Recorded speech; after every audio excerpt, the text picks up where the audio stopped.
Hello friends, welcome to our channel. நம்ம சேனலில் combined technical services exam prepare பண்ணுறவங்களுக்காக already நிறைய வீடியோஸ் கொடுத்துருக்கோம். இது வரைக்கும் ஆல்மோஸ்ட் ஒரு 50% போர்ஷன், கிட்டத்தட்ட ஒரு 50% போர்ஷன் நான் ஃப்ரீ கண்டென்ட்டாகவே என்னுடைய சேனலில் கொடுத்துருக்கேன். இது வரைக்கும் நீங்கள் பார்க்கலன்னா போய் பாருங்கள். லிங்க் எல்லாமே கமெண்ட்லேயும் டிஸ்கிரிப்ஷன்லேயும் இருக்குது. இந்த லாஸ்ட்டு ஃபியூ டேஸ் இருக்குது எக்ஸாமுக்கு. இந்த லாஸ்ட்டு ஃபியூ டேஸில் நம்ம எப்படி ப்ரிப்பேர் பண்ணணும் அப்படிங்கிறது விஷயமாக தான் நான் இதில் சொல்ல போகிறேன். ஒவ்வொரு யூனிட்டுக்கும் நிறையா எம்சிக்யூஸ் ப்ராக்டிஸ் பண்ணுங்கள். ஷார்ட் நோட்ஸ் ரெடி பண்ணி வச்சுக்கோங்க. Unit wise, topic wise ready பண்ணுங்கள். இப்போ ஃபஸ்ட் யூனிட் அப்படின்னு எடுத்துக்கிட்டோன்னா அதில் மேட்ரிக்ஸஸ் இருக்குது, அப்புறம் சீரீஸ் இருக்குது, அதுக்கப்புறம் தியரி ஆஃப் ஈக்குவேஷன்ஸ் இருக்குது. அப்போது ஒவ்வொன்றுத்துக்கும் இப்போ தியரி ஆஃப் ஈக்குவேஷன்ஸ்க்கு தனியாக ஷார்ட் நோட்ஸ்னால் இம்பார்ட்டண்ட் பாயிண்ட்ஸாக குறித்து வச்சுக்கோங்க. அதுக்கு அடுத்தது மேட்ரிக்ஸஸ், இப்படி ஒவ்வொன்றுத்துலேயும் இம்பார்ட்டண்ட் பாயிண்ட்ஸாக குறித்து வச்சுட்டே வாங்க. இதில் இம்பார்ட்டன்ட் நோட்ஸ் குறித்து வைக்கிறது இது கடைசி நேரத்தில் ஃப்ரெஷ்ஷாக எந்த அளவுக்கு படிச்சுக்குவீங்க அப்படின்னு தெரியலை. நிறைய இப்போ அந்த ஆல்ரெடி நீங்கள் ஸ்டடி மெட்டீரியல்லாம் வச்சுருப்பீங்க இல்லையா, அதில் நீங்கள் இம்பார்ட்டன்ட் பாயிண்ட்ஸாக குறிச்சிட்டே வாங்க. நிறையா ரிவைஸ் பண்ணுங்கள். மீதி இருக்கக்கூடிய ஷார்ட் பீரியடில் இந்த 10 நாள் ஒரு யூனிட்டுக்கு ஒரு 500 எம்சிக்யூஸ் ப்ராக்டிஸ் பண்ணி பாருங்கள். அப்படின்னா தான் நம்மளால் ஈஸியாக இது பண்ண முடியும். ஒருவேளை நீங்கள் எம்சிக்யூஸ் ப்ராக்டிஸ் பண்ணுறதுக்கு உங்களுக்கு கையில் எம்சிக்யூஸ் இல்லைன்னா என்கிட்ட ஒரு 3000 எம்சிக்யூஸ் சால்வ்டாக ரெடியாக இருக்குது. வேணும்னா காண்டாக்ட் பண்ணுங்கள். சாஃப்ட் காப்பி வேணுனாலும் வாங்கிக்கலாம், ஹார்ட் காப்பி வேணாலும் வாங்கிக்கலாம். ஆனால் சாஃப்ட் காப்பி நீங்கள் டவுன்லோட் பண்ண முடியாது. ஹார்ட் காப்பினா நானே பிரிண்ட் எடுத்து உங்களுக்கு கொரியரில் அனுப்பிடுவேன். அந்த மாதிரி வேணும்னா காண்டாக்ட் பண்ணுங்கள். இந்த லாஸ்ட் ஃபியூ டேஸில் நீங்கள் எந்த அளவுக்கு நிறையா எம்சிக்யூஸ் ப்ராக்டிஸ் பண்ணுறீங்களோ அந்த அளவுக்கு தான் உங்களுடைய சக்ஸஸ் ரேட் இருக்கும். இதில் பார்த்தீங்கன்னா ஃபஸ்ட் யூனிட்டை பொறுத்த வரைக்கும் அந்த மேட்ரிசஸ் அது எல்லாமே நிறைய, இது போக என்னுடைய பிளேலிஸ்ட்டை போய் பார்த்தீங்கன்னா யூனிட் வைஸ் நிறைய கண்டென்ட்ஸ் ஆல்ரெடி கொடுத்துருக்கேன். ஷார்ட்ஸில் பார்த்தீங்கன்னா ஒவ்வொரு ஷார்ட்ஸ்லேயும் ஒவ்வொரு எம்சிக்யூ கொடுத்துருப்பேன். அது எல்லாத்தையுமே கரெக்டாக யூட்டிலைஸ் பண்ணிக்கோங்க. அப்புறம் செகண்ட் யூனிட் அப்படின்னு எடுத்துக்கிட்டோம்னா differential calculus, integral calculus, formula எல்லாம் தரவாக படிச்சிருங்க. பீட்டா, காமா ஃபங்க்ஷன், அது எல்லாமே ஃபார்முலா ஃபுல்லாக தரவாக படிச்சிருங்க. அது ரொம்ப ரொம்ப முக்கியம். டிஃப்ரென்ஷியல் கால்குலஸ், இன்டெக்ரல் கால்குலஸை பொறுத்த வரைக்கும் nth டெரிவேட்டிவ் அதெல்லாம் ஃபார்முலா கண்டென்ட் வேணும். ஃபார்முலா வேணும்னா அதுவும் நான் பிடிஎஃப் ஃப்ரீயாக பிடிஎஃப் கொடுக்குறேன், வேணும்னா கேளுங்க. அது ஃபார்முலா பிடிஎஃப் நான் கமெண்ட்டில் லிங்க் கொடுக்குறேன், டவுன்லோட் பண்ணிக்கோங்க. அதில் differentiation formula, integration formula, trigonometry formula எல்லாமே இருக்கும். அது எல்லாமே டவுன்லோட் பண்ணிக்கோங்க. தேர்ட் யூனிட்டை பொறுத்த வரைக்கும் டிஃப்ரென்ஷியல் ஈக்குவேஷன்ஸ், ஓடிஇ பிடிஇ ரெண்டுமே. அதில் இம்பார்ட்டண்ட்டாக பிடிஇயில் டைப் 1, டைப் 2, டைப் 3 அந்த ஃபர்ஸ்ட் ஆர்டர், ஃபர்ஸ்ட் டிகிரி அதில் நல்லா பார்த்துக்கோங்க, நிச்சயமாக வரும். அதுக்கு அடுத்தது லெக்ராஞ்சி மெத்தடு. ஃபர்ஸ்ட் யூனிட்டை பொறுத்த வரைக்கும் second order equation with constant coefficients அது ரொம்ப நிச்சயமாக வரும். d² + ad + b = 0. அதில் ஆக்சிலரி ஈக்குவேஷன் எழுதி அதுக்கப்புறம் ஆக்சிலரி ஈக்குவேஷன் எழுதி நீங்கள் CF, PD, PA எல்லாம் கண்டுபிடிப்பீங்க இல்லையா, அந்த மெத்தடில் நிச்சயமாக நிறையா ப்ராப்ளம்ஸ் வரும். தேர்ட் யூனிட்டில் அது ரொம்ப ரொம்ப முக்கியம், அதை நல்லா பார்த்துக்கோங்க. ஃபோர்த் யூனிட் நம்மளுக்கு ரொம்பவே ஈஸி தான். வெக்டர் கால்குலஸும் ஃபோரியர் சீரீஸு, ஃபோரியர் டிரான்ஸ்ஃபார்ம்ஸ் தான். ஃபோரியர் சீரீஸை பொறுத்த வரைக்கும் it is very very simple, ரொம்ப கம்மி தான் போர்ஷன். அதில் ஃபோரியர் சீரீஸில் ஒரே ஃபார்முலா தான். அதில் ஈவனா, ஆடா, half range Fourier series, sine சீரீஸா, காசைன் சீரீஸு அந்த மாதிரி ரொம்ப. அப்புறம் ஈவன் ஃபங்க்ஷன், ஆடு ஃபங்க்ஷன் கட்டாயமாக பார்த்துக்கோங்க. ஈவன் ஃபங்க்ஷனா, ஆடு ஃபங்க்ஷனாங்கிறதுல நம்மளுக்கு நிச்சயமாக கொஸ்டின்ஸ் இருக்கும், அதை நல்லா பார்த்துக்கோங்க. ஃபோர்த் யூனிட்டில் நான் சொல்லக்கூடியது. அதுக்கடுத்து வெக்டர் டிஃப்ரென்ஷியேஷனில் சாலினாய்டல், ரொட்டேஷனல் அதில் கட்டாயமாக ப்ராப்ளம்ஸ் இருக்கும்.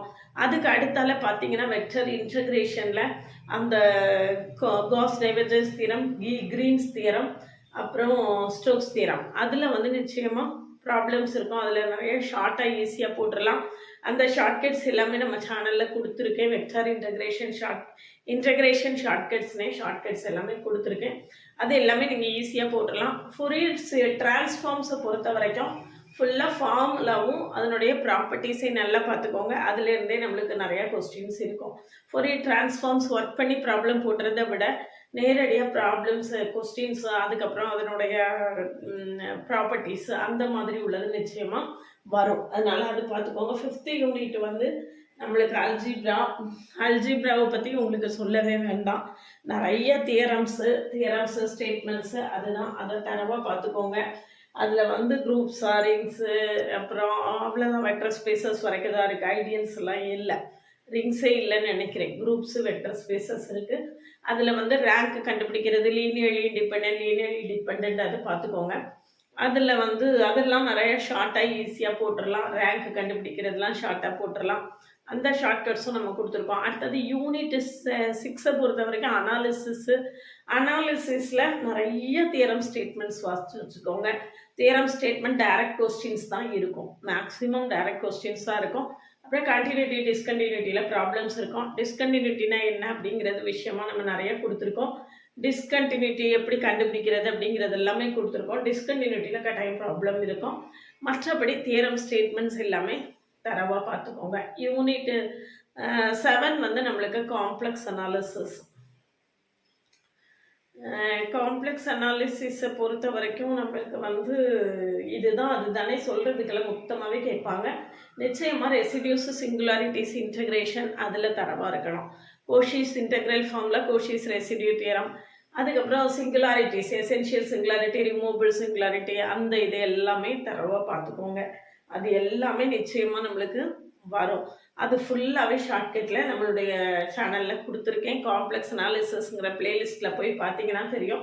ஃபுல்லாக சிங்குலாரிட்டிஸ்லேருந்து ரெசிடியூஸ், கோஷிஸ் ரெசிடியூ தியரம் வரைக்கும் அந்த காம்ப்ளெக்ஸ் இன்டெக்ரேஷன் கிட்டத்தட்ட ஃபுல்லாக செகண்ட் பார்ட்டு ஃபுல்லாக காம்ப்ளெக்ஸ் அனாலிசிஸோடைய செகண்ட் பார்ட்டு ஃபுல்லாகவே நம்ம வந்து கம்ப்ளீட்டாக ஷார்ட்கட்ஸில் கொடுத்துருக்கோம்.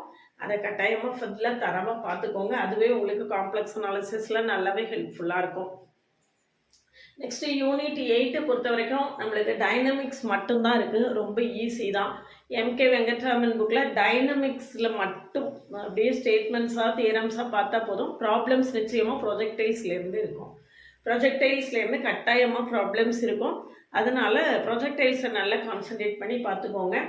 ஃபுல்லாக தரவாக அவ்வளோ தியரம் ஸ்டேட்மெண்ட்ஸ் அந்த கான்செப்ட்ஸ் எல்லாம் கட்டாயமாக நல்லா பார்த்துக்கோங்க. அதில் ப்ராப்ளம்ஸ் இருக்கும் நிச்சயமாக. அதுக்கு அடுத்து அந்த ஒர்க்ட R² resultant R² equal to P² plus Q² 2PQ cos alpha அதில் ப்ராப்ளம்ஸ் இருக்கும். அந்த ப்ராப்ளம்ஸ் எப்படி ஒர்க் பண்ணணும்னு நம்ம சேனலில் கொடுத்துருக்கோம்.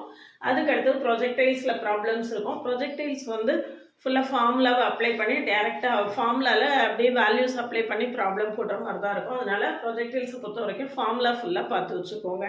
இந்த 2 ஏரியாவில் தான் ப்ராப்ளம் இருக்கும். மற்ற எல்லா தியரம்ஸாக ஸ்டேட்மெண்ட்ஸாக தான் இருக்கும். யூனிட் 9 பொறுத்த வரைக்கும் ஓஆரில் நிறைய தியரி பார்த்து வச்சுக்கோங்க. டீஜெனரேட்னா என்ன, நான் டீஜெனரேட்னா என்ன, பேசிக்னா என்ன, ஃபீசிபிள்னா என்ன, இன்ஃபீசிபிள்னா என்ன, கான்வெக்ஸ்னா என்ன, இப்படி சர்ப்ளஸ் வேரியபிள், ஸ்லாக் வேரியபிள், இப்படி நிறைய தியரி பார்த்து நிறையா தெரிஞ்சு வச்சுக்கோங்க. இன்வென்ட்ரி மாடல்ஸில் ப்ராப்ளம் சால்வ் பண்ணுறதுக்கு தெரிஞ்சு வச்சுக்கோங்க. இன்வென்ட்ரி மாடல்ஸில் டேரெக்டாக அந்த ஃபார்முலாவில் அப்ளை பண்ணி போடுற மாதிரி தான் கொஸ்டின்ஸ் இருக்கும். அதெல்லாம் தரவாக பார்த்துக்கோங்க. யூனிட் 10 பொறுத்த வரைக்கும் நம்மளுக்கு வந்து ஸ்டாட்டிஸ்டிக்ஸில் நம்மளுக்கு ஸ்டாட்டிஸ்டிக்ஸை பொறுத்த வரைக்கும் நம்மளுக்கு ஃபுல்லாக ஆதிலேருந்து அந்த வரைக்கும் ஷார்ட்டாக குட்டி குட்டியாக நிறையா ப்ராப்ளம்ஸ் போடுறதுக்கு வாய்ப்பு இருக்குது. சரியா? ஸ்டாட்டிஸ்டிக்ஸை பொறுத்த வரைக்கும் நம்ம யூனிட்டில் நம்மளுடைய சேனலில் யூனிட் 10 அப்படின்னு பிளேலிஸ்ட்டே இருக்குது. ஆல்மோஸ்ட் கம்ப்ளீட்டாக அதில் ஸ்டாட்டிஸ்டிக்ஸு கடைசி சாம்பிள்ஸு தவிர மீது எல்லாமே இதில் கொடுத்துருக்கேன். அதுவே உங்களுக்கு ரொம்பவே ஹெல்ப்ஃபுல்லாக இருக்கும். நிச்சயமாக அதெல்லாம் பார்த்துருப்பீங்கன்னு நினைக்கிறேன். அதெல்லாம் நீங்கள் ஏற்கனவே பார்த்துட்டிங்கன்னா இப்போ ஜஸ்ட் ஒரு கோ த்ரூ பண்ணால் போதும். இதில் பார்த்தீங்கன்னா இந்த எக்ஸாமை பொறுத்த வரைக்கும் இந்த ஜென்ரல் ஸ்டடீஸ் இருக்குது இல்லையா, அது வந்து மேஜர் ரோலை ப்ளே பண்ணும். ஜென்ரல் ஸ்டடீஸை பொறுத்த வரைக்கும் என்னென்னா குரூப் 4 எழுதினவங்க எல்லாம் மேத்ஸ் படித்தவங்க எல்லாருமே இந்த எக்ஸாம் எழுதுவாங்க. அதனால அதில் எல்லாருமே ஒரு 75+ எடுக்கிறவங்களுக்கு தான் வாய்ப்புகள் அதிகமாக இருக்கும். ஜென்ரல் ஸ்டடீஸில் ஒரு 75+ எடுக்கணும் கட்டாயமாக. அப்படி இருந்தால் தான் நம்மளால இது பண்ண முடியும். மேத்ஸை பொறுத்த வரைக்கும் எல்லாரும் எந்த அளவுக்கு படிச்சிருக்காங்க அப்படின்னு கெஸ் பண்ணவே முடியலை. இப்போ தான் யூடியூப் புரட்டுறவங்க கூட இருக்காங்க. ஏற்கனவே நிறைய எழுதி ப்ராக்டிஸ் பண்ணி போன தடவை ஜஸ்ட்டு மிஸ் ஆகி இது பண்ணவங்களும் இருக்காங்க. எல்லா கேட்டகரியிலையுமே ஆள் இருக்குது. இருந்தாலும் நம்மளுக்கு மிக மிக குறுகிய காலகட்டம், இன்னும் ஒரு வாரம் 10 நாள் கூட டைம் இல்லை. ஒரு வாரம் தான் டைம் இருக்குன்னே சொல்லலாம். இந்த சுச்சுவேஷனில் நம்ம என்ன செய்யணும் அப்படின்னு கேட்டிங்கன்னா, புதுசாக படிக்கிறத விட ஏற்கனவே என்ன படிச்சிருக்கோமோ அதை திரும்ப திரும்ப ரிவைஸ் பண்ணுறது தான் நம்மளுக்கு வந்து ரொம்பவே ஹெல்ப்ஃபுல்லாக இருக்கும். சரியா? அதனால் நிறைய எம்சிக்யூஸ் ப்ராக்டிஸ் பண்ணுங்கள். நிறைய ஷார்ட் நோட்ஸ் எல்லாம் குறித்து வச்சுட்டு அதை ரிப்பீட்டடாக பாருங்கள். அதெல்லாம் தான் கை கொடுக்கும். நீங்கள் எந்த அளவுக்கு நிறைய ப்ராப்ளம்ஸ் ஒர்க் அவுட் பண்ணி பார்க்குறீங்களோ அதுதான் உங்களுக்கு வந்து மேஜர் ரோலில் வந்து உங்களுடைய கேம் சேஞ்சராக இருக்கும். அதனால் கட்டாயமாக நிறைய ப்ராப்ளம்ஸ் ஒர்க் அவுட் பண்ணுங்கள். ஒரு 3000 MCQ சால்வ்டாக வச்சுருக்கேன். வேணும்னா காண்டாக்ட் பண்ணுங்கள். ஷார்ட் பீரியட் தான் இருக்குது. ஹார்ட் காப்பி வேணாலும் வாங்கிக்கலாம். சாஃப்ட் காப்பி வேணுனாலும் கொடுப்பேன். பட் சாஃப்ட் காப்பியில் என்ன பிரச்சனை அப்படின்னு கேட்டிங்கன்னா, டவுன்லோட் பண்ண முடியாத மாதிரி தான் இருக்கும். நீங்கள் வந்து ஜஸ்ட் அதை வந்து உங்கள் ஃபோன்லேயோ அல்லது உங்கள் லேப்டாப்லேயோ பார்த்துக்கலாம். அவ்வளோதான் இருக்கும். அந்த மாதிரி தான் அவைலபிளாக இருக்கும் சாஃப்ட் காப்பி. வேணும்னா காண்டாக்ட் பண்ணுங்கள். இந்த லாஸ்ட் மினிட்ல சும்மா ஒரு ரிவைஸ் பார்க்குறதுக்கு போதும் அப்படின்னு நினச்சிங்கன்னா காண்டாக்ட் பண்ணுங்கள். ஏன்னா நிறையா இருக்கும். 3000 MCQs அப்படிங்கும்போது அவ்வளோத்தையும் உள்ள அப்படியே புரட்டி பார்த்துட்டே போகிறதுக்கு என்ன செய்யும், ரொம்ப ஹெவியாக தான் இருக்கும். முடியும் அப்படின்னா வாங்கிக்கோங்க. டவுன்லோட் பண்ண முடியாது, அதுக்கு நீங்கள் வெல்லிங்காக இருக்கீங்கன்னா வாங்கிக்கோங்க. பட் நமக்கு சேனலில் 50% ஆஃப் த போர்ஷன் வந்து நம்ம கிட்டத்தட்ட கம்ப்ளீட் பண்ணியிருக்கோம். இப்போ வந்து நான் 10 யூனிட்லையும் எதெல்லாம் ரொம்ப முக்கியமான டாபிக்ஸ் அப்படிங்கிறத ஒரு கோத்ரூ பண்ணியிருக்கேன். அதனால் இதை மிஸ் பண்ணிடாதீங்க. கட்டாயமாக நான் சொன்னதை ஃபுல்லாக குறித்து வச்சு வரிசையாக பார்த்துருங்க. ப்ரீவியஸ் இயர் கொஸ்டின்ஸ் எல்லாம் எடுத்து ஒர்க் அவுட் பண்ணி பாருங்கள். MCQs ப்ராக்டிஸ் பண்ணுங்கள். எந்த அளவுக்கு நிறைய MCQs ப்ராக்டிஸ் பண்ணுறீங்களோ அதுதான் வந்து உங்களுடைய சக்ஸஸ் ரேட்டை ஃபிக்ஸ் பண்ணும். இதில் பேப்பர் 1 முக்கியமாக பேப்பர் 2 முக்கியமாக அப்படின்னு கேட்டால் ரெண்டுமே முக்கியம்தான். ரெண்டுத்துலேயுமே ஹெவியான காம்படிஷன் இருக்கும். இன்றைக்கி இருக்கக்கூடிய நிலைமையில் எல்லாருமே மிக மிக அதிகமாக தான் படிச்சுட்டு இருக்காங்க. யாருமே ஒருத்தருக்கு ஒருத்தர் சளைச்சவங்களே கிடையாது. எல்லாருமே ஹெவியாக தான் ப்ரிப்பேர் பண்ணிட்டு இருக்காங்க. அதனால் ஜென்ரல் ஸ்டடீஸாக இருந்தாலும் சரி, மேஜர் பேப்பராக இருந்தாலும் சரி, competition will be very very heavy. அதில் மாற்றமே கிடையாது. அதனால் நான் நிறையா படிச்சிருக்கேன், போதும், எனக்கு தான் வேலை கிடைக்க போகுது அப்படின்னு யாராலையுமே முடிவு பண்ண முடியாது. எல்லாருமே தொடர்ந்து ப்ரிப்பரேஷன்லேயே தான் இருக்கணும். உங்களுடைய எவ்வளோ ஹார்ட் ஒர்க் கொடுக்குறீங்களோ அந்த அளவுக்கு உங்களுடைய சக்ஸஸ் ரேட் வந்து இருக்கும்.